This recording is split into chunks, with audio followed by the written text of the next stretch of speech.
고린도전서 1장 1절부터 10절까지 말씀을 정대영 목사님께서 공독하시겠습니다.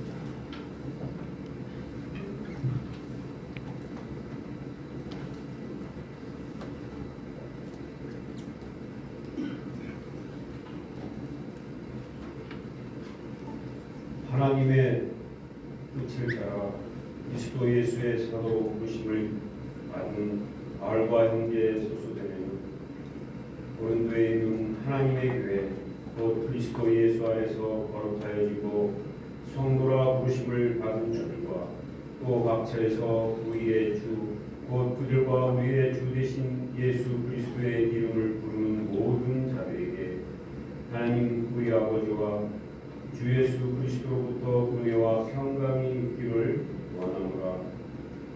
그리스도 예수 안에서 너희에게 주신 하나님의 은혜로 말미암아 내가 너희를 위하여 항상 하나님께 감사하노니 이는 너희와 그 안에서 모든 일 곧 모든 언변과 모든 지식의 풍족함으로 그리스도의 증거가 너희 중에 견고하게 되어 너희가 모든 은사의 부족함이 없이 우리 주 예수 그리스도의 나타내심을 기다리리라. 주께서 너희를 우리 주 예수 그리스도의 날에 책망할 것이 없는 자로 끝까지 견고하게 하시리라. 너희를 불러 그의 아들 예수 그리스도 우리 주와 더불어 교제하게 하시는 하나님은 이구시도다. 형제들아, 내가 우리 주 예수 그리스도의 이름으로 너희를 권하노니 모두가 같은 말을 하고 너희 가운데 분쟁이 없이 같은 마음과 같은 뜻으로 온전히 합하라.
모든 진성 비애의 근원이 되신 하나님 아버지, 자격이 없는 우리를 우리 주 예수 그리스도의 은총 안에서 거룩하게 하시고 거룩한 백성 성도라 불러주심에 감사를 드립니다.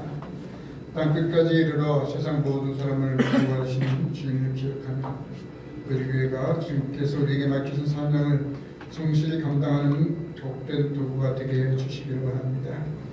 모든 언변과 모든 지식의 풍족함을 더해 주셔서 우리가 메시아를 만났다고 전했던 안드레처럼 우리도 담대히 또한 사랑으로 그리스도를 증언하며 살아가도록 인도해 주시기를 원합니다. 우리 주님께서 다시 오실 때를 기다리면서 언제 오실지라도 부끄러움 없이 할렐루야 치며 나아갈 수 있는 저희들로 인도해 주시기를 원합니다. 이 시간에도 사모하는 마음으로 예배의 자리에 있는 이들을 주님 기억하여 주옵소서.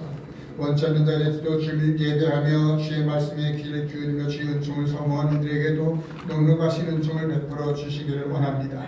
하나님 아버지 간절히 기도합니다. 이 시간 택함받은 주의 백성들의 영원히 기마비서 평강을 누리게 하여 주옵소서. 참으로 세상에 질 수 없는 오직 하나님께서만 우리에게 베풀어 주실 수 있는 지극하고 풍성한 평강이 강물처럼 우리 가운데 넘치게 해주시길 원합니다.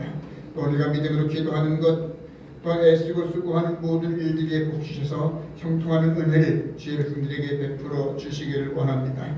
또한 머리끝에서 발끝까지 주께서 능력과 사랑의 손으로 어루만져 주시고 안수하셔서 건강하고 온전케 해주시기를 원합니다. 이 시간도 주시는 말씀으로 말씀에 우리가 귀를 기울이기를 원합니다. 진리의 영이신 성령께서 신이 말씀하여 주셔서 이 말씀이 우리 영의 양식되기에 부족함이 없게 하옵소서. 말씀을 통해 주님의 뜻을 깨달아 알게 하시고 주님의 사랑과 우리 향하신 기대하심을 깨달아 알게 해주시기를 원합니다.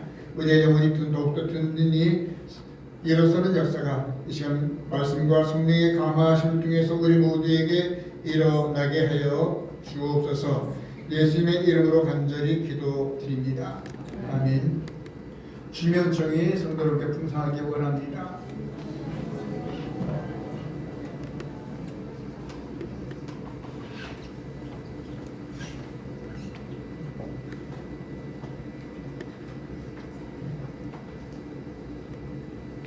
제목을 한번 읽어보겠습니다. 고린도 교회가 주님 교훈. 고린도 교회가 주님 교훈. 오늘 우리는 사도 바울이 고린도 교회에 보냈던 편지의 첫머리를 함께 묵상하고자 합니다.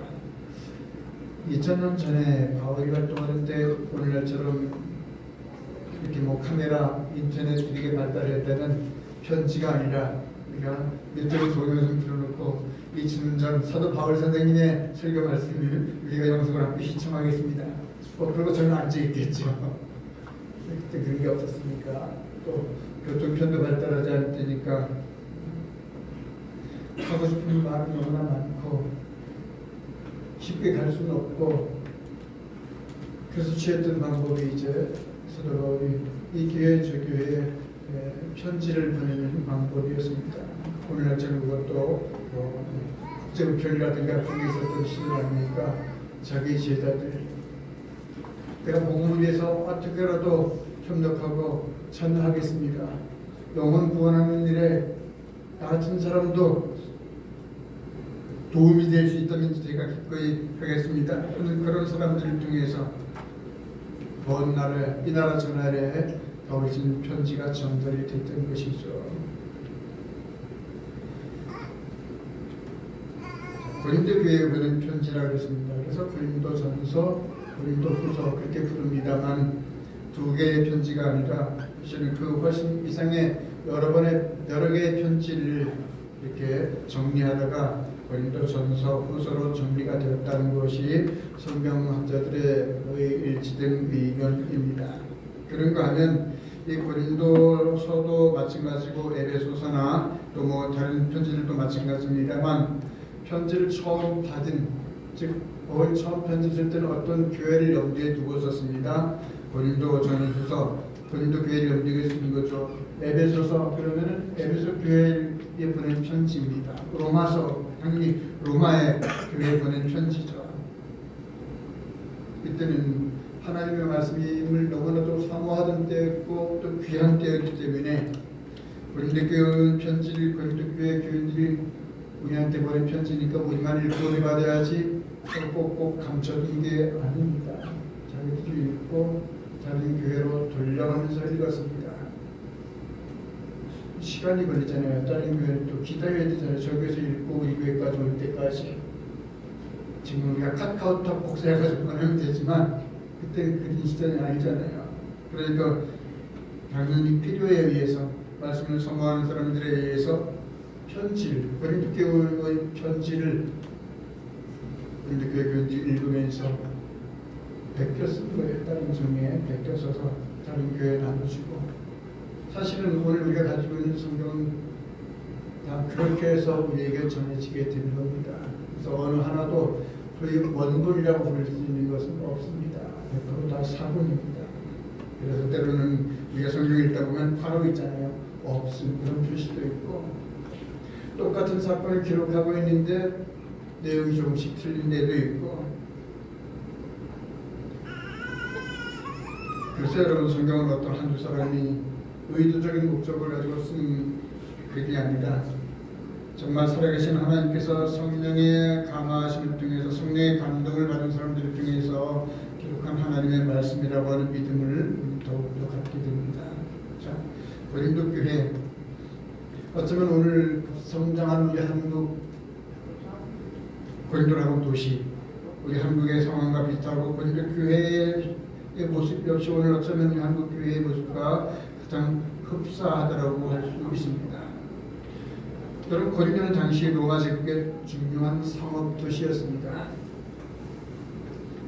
국제적인 무역이 활발하게 이루어지는 항구 도시, 무역 도시였습니다. 그러니까 사람이 많죠. 사람이 많이 왔다 갔다 하는 곳에 돈도 넘치게 됩니다. 사람이 많고 돈 많으면 그렇죠. 그 사람들 기쁘게 하는 일들이 함께 성장하게 됩니다. 문화와 사상도 발달했지만 동시에 그렇기 때문에 소위 인간의 쾌락을 증가시켜주는 그런 여러 가지 산업이 함께 성장했습니다. 그만큼 도덕적으로 그래서 영적으로 또한 영적으로 타락한 도시이기도 했습니다. 아마도 신약 성경에 나오는 여러 도시들 가운데 가장 타락했던 것이 거의 고린도라고 할 수 있습니다. 그래서 고린도에서 무슨 선한 것이 날 수 있겠느냐 그런 이야기들이 공공연하게 당시 세대에서 이제 오가던 말이기도 했습니다. 그런 부패할 대로 부패한 타락할 대로 타락한 도시 한가운데 예수를 믿는 사람들이 모이게 됐고 교회가 세워지게 됐던 것입니다. 바울은 이 고린도 교회를 너무나도 아끼는 마음으로 편지를 썼습니다. 여러분 고린도 교회는 어느 교회보다도 뜨거운 교회였습니다. 은혜를 많이 받은 교회였습니다. 그럼에도 불구하고 또한 그 지역과 비슷하게 분열과 다툼 또한 이런저런 도덕적인 윤리적인 문제들로 인해서 또한 바울과 같은 교회 지도자들을 아프게 했고 교회 안에서 많은 사람들이 또한 갈등을 겪기도 했습니다. 놀랍고 풍성한 은혜를 받았지만 동시에 그 고린도 교회 안에 많은 상처 입은 이들이 있었습니다. 믿음이 있었지만 교만도 고린도 교회는 넘쳤습니다. 이런 고린도 교회의 모습을 보면서 우리는 오늘 지금 한국의 교회 그리고 우리 교회의 모습을 바울과 함께 비추어보고 살펴야 할 것입니다. 여러분 제가 늘 드리는 말씀이지만 창세기부터 요한계시록까지 그 어떤 성경도 옛날에 이런 일이 있었다 심심하니까 그냥 알아도 읽어도 해서 기록되고 우리에게 전해진 것이 아무것도 없습니다. 수천 년 전 있었던 이야기들이 각계는 신학생명 2000년 출애굽 시대 그 오랜 옛날에 있었던 일들을 오늘 우리에게도 얼마든지 다시 일어날 수 있는 일들이기 때문에 그 옛날 사람들의 모습 속에서 오늘 우리들의 모습을 발견하고 그들에게 주셨던 말씀이 때문에 오늘 우리에게도 오늘 나에게도 주시는 말씀이기 때문에 우리는 성경을 읽습니다. 오늘 말씀 가운데서 바울이 먼저 감사와 권면의 말씀을 주는 것을 볼 수 있습니다.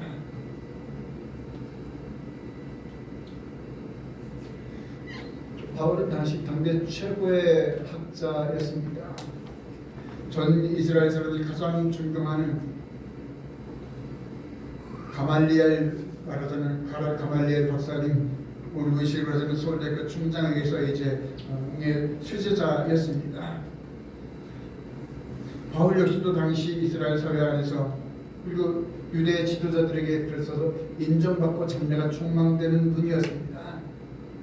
머리가 비상한 분이라는 얘기입니다. 그래서 어떤 문제를 다룰 때에도 함부로 이야기하지 않습니다. 굉장히 신중합니다. 그래서 이런 얘기를 내가 들었습니다. 고린도교회 성도를 믿으셔도 되겠습니까? 저 같으면 그렇게 얘기할 것 같은데 바울은 그렇지 않습니다. 듣기 좋은 얘기를 먼저 합니다. 칭찬하고 격려하는 이야기를 먼저 합니다.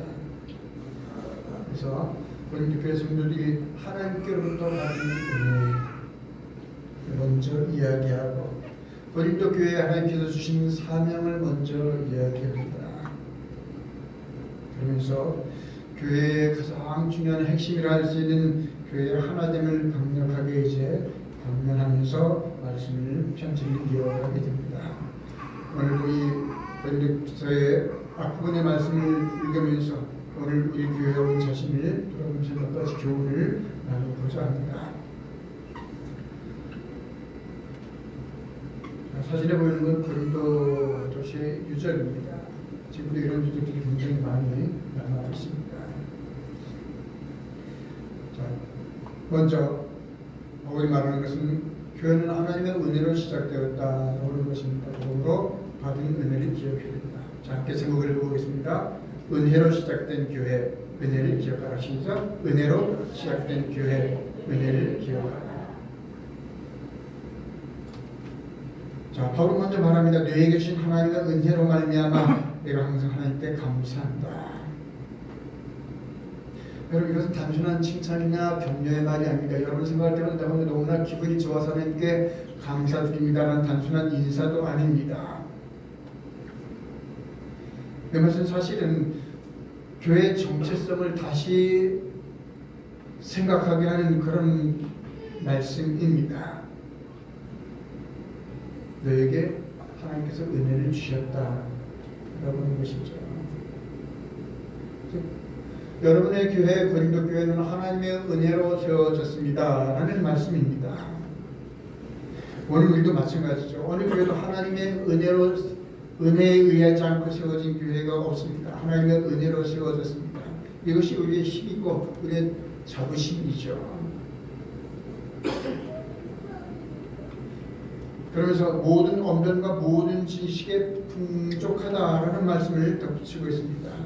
너희가 그 안에서 모든 일, 즉 그 안에서는 그리스도의 은총입니다. 그리스도 안에서 모든 일이 풍족하다, 즉 모든 언변과 모든 지식이 풍족하다.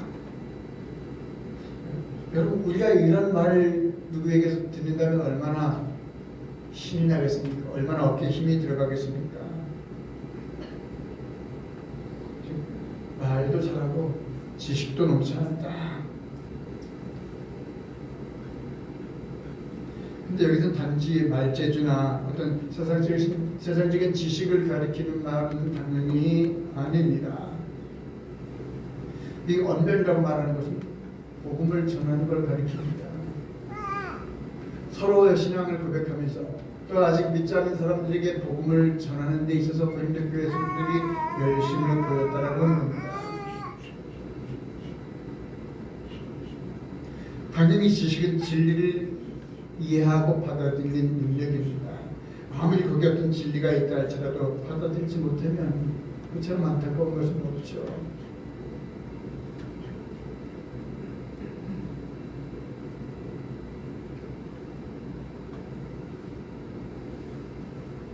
눈으로 분명히 어떤 현상을 보면서 이해하지 못하는 것처럼 안타까운 데는 없습니다. 근데 오늘도 감사하게 고린도교회 성도들은 복음의 진리를 너무나 잘 알고 있었고, 그래서 잘 알고 있으니까 또한 다른 사람에게 잘 말할 수도 있었던 것이죠.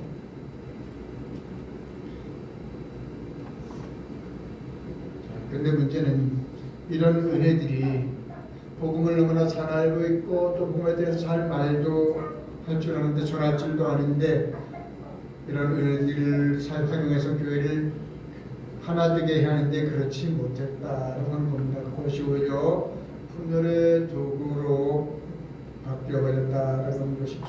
오늘 의미 어떻습니까?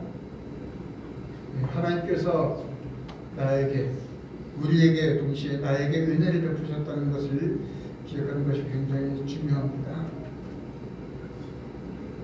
교회를 세우고 하나님의 말씀을 들을 수 있고 내가 하나님을 예배할 수 있다는 것 자체가 사실은 가장 귀한, 가장 중요한, 가장 큰 은혜 아닙니까? 여러분, 이 은혜를 감사할 때 개인적으로 신앙생활의 활력을 얻게 되고 교회는 하나가 됩니다. 이 은혜를 잊어버릴 때 개인의 신앙도 시들해지고 교회도 흔들리기 시작합니다. 자, 가장 중요한 건 뭐라고요? 은혜로 시작했다. 하나님의 은혜로 나도 구원을 받았고 하나님의 은혜로 우리 교회도 세워졌습니다. 그러므로 중요한 것은 뭐라고요? 하나님께서 우리에게, 하나님께서 나에게 베푸신 은혜를 기억하는 일입니다. 자, 두 번째, 믿음으로 견고해지는 교회. 제목 함께 읽겠습니다. 믿음으로 견고해지는 교회. 끝까지 신앙을 간직하라고 하는 권면입니다. 자, 6절에서 이렇게 말씀합니다. 그리스도의 증거가 너희 중에서 견고하게 되었다. 복음의 신앙이 너희 가운데서 든든하게 세워졌다라고 하는 말이죠. 여러분, 복음 단지 한번 듣고 흘려버리는 것이 아닙니다. 우리의 믿음은 더욱 나이 갈수록 견고하게 자리를 잡아야 합니다.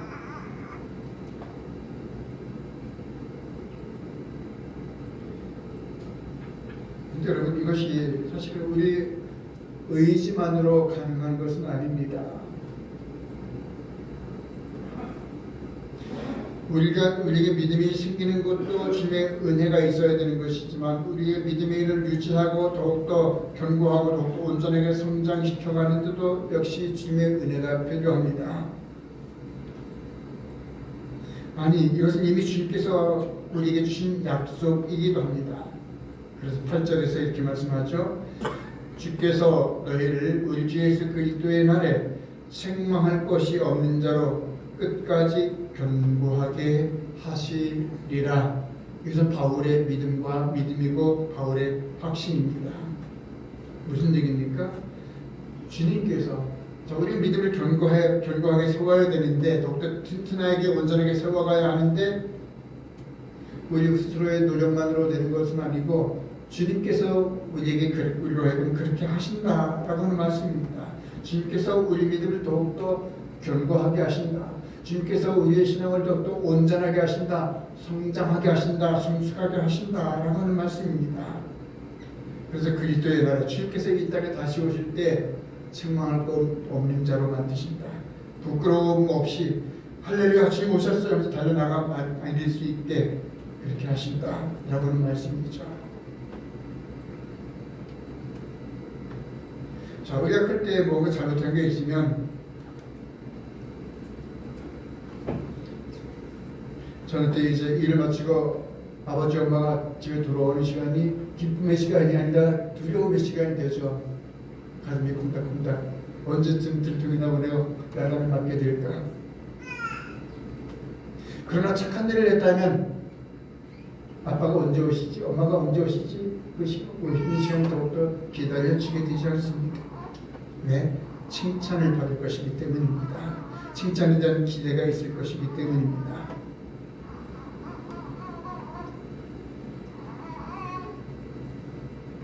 근데 주님께서 너무나도 감사하게 니들이 알아서 해, 알려주시지 않고 우리로 하여금 그런 칭찬받는 자로 우리를 변화시키고 이끌어 가신다라고 하는 말씀이죠. 그래서 너희를 끝까지 견고하게 하실 것이다 라는 위로와 격려의 말씀, 소망의 말씀을 주고 있습니다.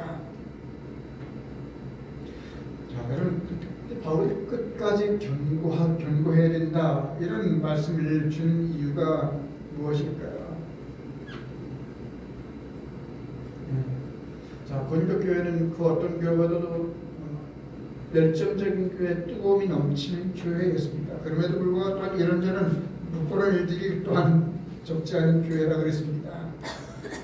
그러니까 당연히 많이 이제 실망하고 흔들리고 하는 분들도 적지 않았습니다. 그러니까 끝까지 가는 믿음을 이제 이야기할 수밖에 없었던 것이죠. 여러분, 신앙생활은 단거리 달기가 결코 아닙니다. 마라톤과 같은 것이 우리 신앙생활을 할 수 있습니다.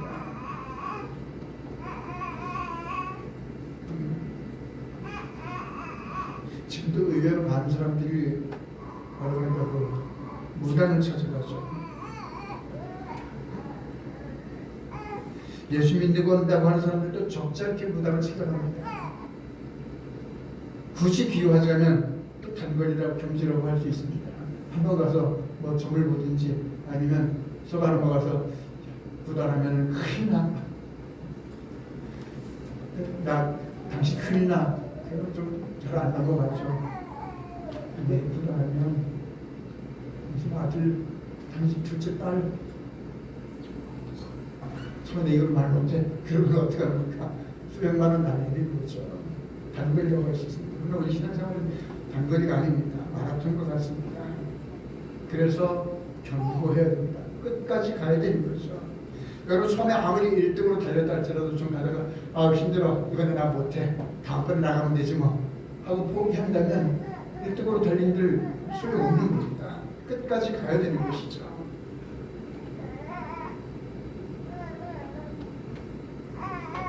주님 오실 때까지 아니면 주님 부르심 받을 때까지 끝까지 기쁨으로 달려가는 저와 여러분이 되기를 원합니다. 자, 빨간 글씨 이렇게 읽겠습니다. 끝까지 가는 신앙을 가지라. 세 번째 제목을 함께 읽겠습니다. 주님과 교제하는 교회. 주님과, 더 정확하게 주님과 더불어 교제하는 교회입니다. 주님을 중심에 모시고 모든 성도들이 교제하는 교회입니다. 자, 9절에서 이렇게 말씀합니다. 이것은 바울이 고린도 교회에 보낸 메시지의 핵심 가운데 하나입니다. 너희를 불러 그의 아들 예수 그리스도 우리 주와 더불어 교제하게 하시는 하나님은 기쁘시더라. 미쁘다는 말 지금 잘 사용 안 하는 말이죠. 미쁘다, 믿음직스럽다, 신뢰할 만하다, 믿을 만하다, 그런 말입니다. 우리 하여금 예수 그리스도와 더불어 교제하게 하신 하나님은 신실하신 하나님이시다, 믿을 만하신 하나님이시다. 자, 가장 믿을 만한 분께서 우리 하여금 어떻게 하신다고요? 예수님과 더불어 교제하게 하신다. 즉 우리가 예수님을 가운데 모시고 그 예수를 믿는 모든 성도들이 함께 교제하는 것, 무슨 하나님께서 하시는 일이고 하나님께서 기뻐하시는 일이고 또 하나님께서 모든 믿는 사람들에게 약속하신 은혜의 선물이라고 하는 말씀이죠. 자, 여기 교제는 헬라어 코이노니아라는 말을 이제 우리말로 번역한 것입니다. 코이노니아는 그래서 초대교회 코이노니아는 하나님과 더불어서 주님과 더불어서 성령의 운충 가운데에서 모든 성도들이 함께 모여 찬양하고 떡을 나누고 기도하고 예배를 드리고 함께 울기도 하고 웃기도 하고 어깨를 다독거려 주기도 하고 그것을 코이노니아 교제라고 불렀습니다. 고린도 교회는 그 어느 교회보다 이 아름다운 너무나도 은혜로운 교제가 풍성한 교회였습니다.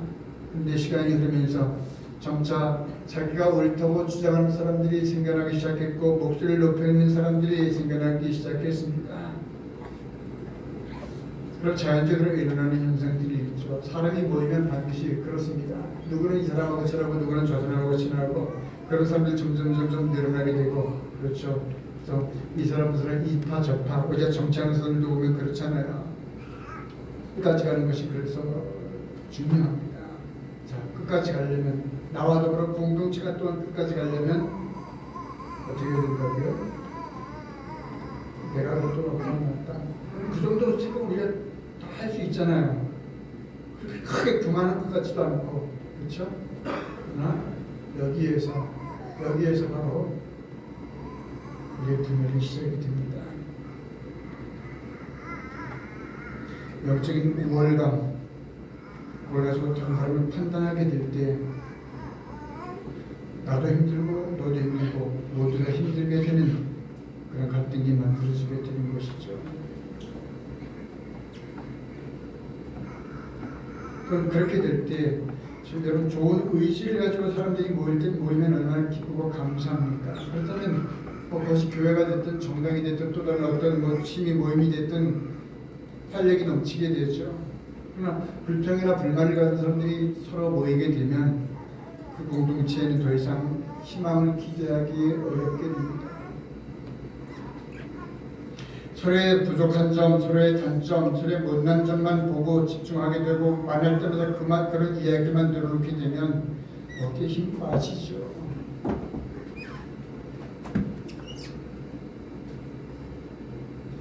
자, 이런 점에서 오늘 우리 교회를 돌이켜볼 필요가 있습니다. 우리는 주님과의 교제, 성도의 교제를 얼마나 소중히 여기고 있는가. 여러분 교회는 많은 지식이나 정보를 필요로 하는 것이 아닙니다. 그보다는 관계를 훨씬 소중히 여기는 기관입니다. 하나님과의 관계, 성도들과의 관계, 이웃과의 관계가 살아 움직이는 것이 진짜 교회입니다.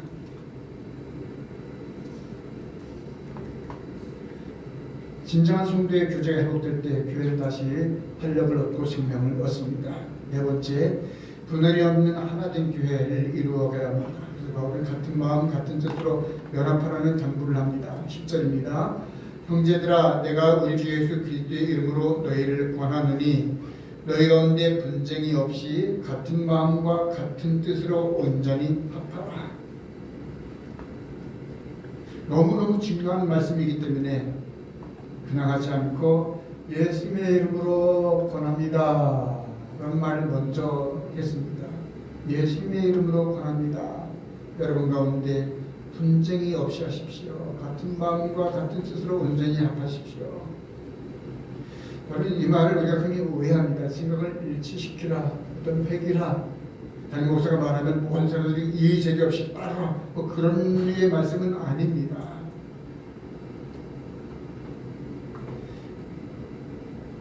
저도 여러분 우리 목적은 같아야 되죠.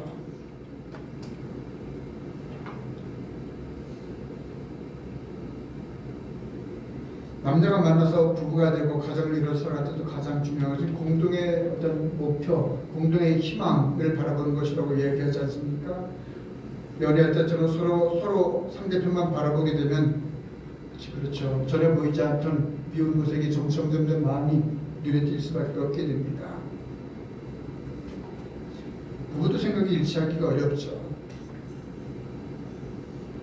그러나 생각보다 방법보다 뜻을 목표를 더욱더 중요하게 여기게 될 때 그때 우리는 비로소 내 방법을 내려놓게 됩니다.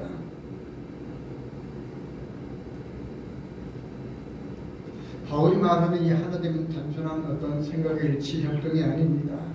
예수님의 이름으로 하나 되는 것, 복음 위에서 하나 되는 것을 의미하고 있습니다. 자, 고린도 교회는 여러 개의 파당 때문에 또한 아픈 교회라고 했습니다. 바울파, 아볼로파, 케바파, 그리스도파. 그래서 바울이 긴 편지를 몇 번에 걸쳐서 이제 보내게 됐던 것이죠. 교회가 파벌로 갈라질 때 거기 주님이 계시기 어렵습니다. 여러분 교회가 갈라지는 것, 교회가 이 모양새로 갈라지고 분열되는 걸 가장 기뻐하는 것은 그렇습니다. 사탄입니다. 오직 사탄만이 교회가 분열되는 것을 원합니다. 하나된 교회는 능력이 있지만 갈라진 교회는 오히려 세상의 손가락질만 받게 됩니다. 오늘도 같은 마음 같은 뜻으로 하나가 되기를 사모해야 할 것입니다. 그렇습니다. 이제 생각이나 마음이 다 일치하기는 어렵지만 복음 앞에서 우리는 얼마든지 하나가 될 수 있습니다. 그러기 위해서는 서로 용납, 용서하고 받아들이는 것이 필요합니다. 여러분 우리가 완벽하게 다 이해할 때만 하나 될 수 있습니까? 그렇지는 않습니다. 하나되라고 하는 이 끄는 권면이 우리에게 주어지는 이유는 자 이해하지 못할 때에도 그때를 염두에 둔 겁니다. 부부가 하는 일들 남편과 아내가 100% 이해할 때만 뭔가 일이 이루어집니까? 아니죠. 왠지 모를 때가 또 얼마나 많습니까? 이 사람이 나쁜 일이 아니라 좋은 일을 하는 것이라 생각하기 때문에 내가 잘 이해하지 못해도 그래 돈도 내주기도 하고 그렇죠 카드도 내주기도 하고 그러는 건 아닙니까? 교회 안에서도 그런 일들이 태도가 이렇게 필요합니다. 서로 용서하고 받아들이고 가능하다면 이해할까지 가면 더욱더 좋겠지만 이해할 수 없을 때 그때 이제 인정하고 받아들이는 것이 필요합니다. 왜? 그에 대한 신뢰가 있기 때문이죠. 사랑이 있기 때문입니다. 그때 교회는 하나가 되어 더욱더 든든하게 세워져 갈 것입니다.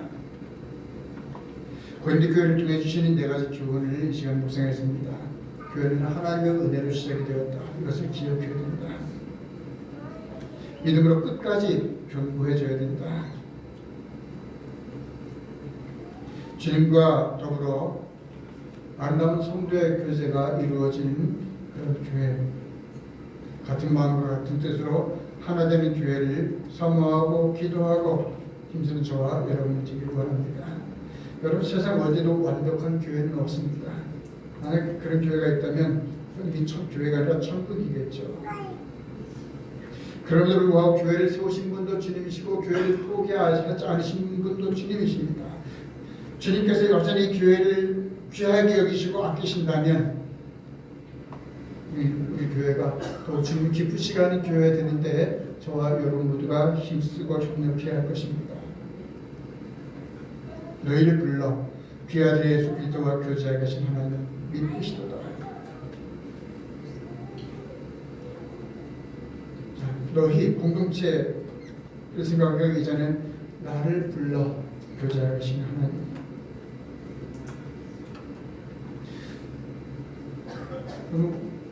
우리라고 하는 말은 우리 한국 민족의 세상 모든 민족 나라 가운데 우리 한 민족처럼 한국 사람처럼 우리라는 말을 좋아하고 많이 쓰는 그런 민족은 없을 겁니다. 우리 교회는 이런 교회가 되었으면 좋겠다는 소망 우리에게 필요하고 우리 교회는 이런 교회가 되도록 힘씁시다라고 하는 어떤 제안도 필요하고 의견도 필요합니다. 그러나 가장 중요한 것은 제가 이렇게 하겠습니다. 그런 겁니다. 제가 이렇게 하겠습니다. 그런 사람이 하나 둘 늘어나게 될 때 그 교회는 결코 사탄이 넘볼 수 없는 가장 든든한 교회, 주께서 기뻐하시는 알차고 풍성한 믿음의 열매를 맺는 교회로 성장하게 될 줄 믿습니다. 기도하겠습니다. 좋으신 하나님 아버지, 오늘 고린도 교회 보낸 편지를 통해서 오늘 우리에게 주시는 주님의 음성을 듣기 원합니다. 이 시간 고개 숙인 우리 모두도 하나님의 은혜로 하나님의 죄를 용서받고 하나님의 백성이 되었습니다. 우리 교회도 하나님의 은혜로 세워졌고 70년 역사를 걸어왔습니다. 믿음으로 더욱더 견고해지는 믿음의 사람들이 되게 하시고 또한 믿음으로 더욱더 견고해지는 우리 한백제일교회가 되기를 원합니다. 주님과 더불어 아름다운 믿음의 교제가 더욱더 풍성해지는 교회가 되게 하여 주옵소서. 이해할 수 없을 때에도 여매매 차지 않을 때에도 용납하고 받아주고 손잡고 그래서 주님 기뻐하시는 교회를 날마다 이루어 가게 하옵소서. 알차고 풍성한 믿음의 열매를 맺어 주님께 드려 주님 기쁘시게 하는 성도와 교회가 되게 하여 주옵소서. 예수님의 이름으로 기도드립니다.